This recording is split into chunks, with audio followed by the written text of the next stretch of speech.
Take a look at that. Big, bold, beautiful pieces of parrotfish. They have layers of sauce literally caked on top of there, like when you paint the same room 10 times.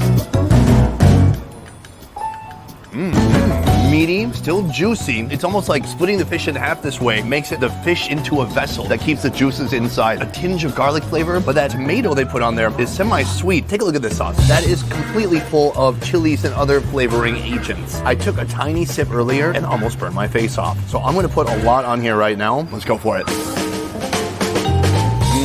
That is lighting me up like a menorah. It's sweet, it's semi-sticky, and very spicy.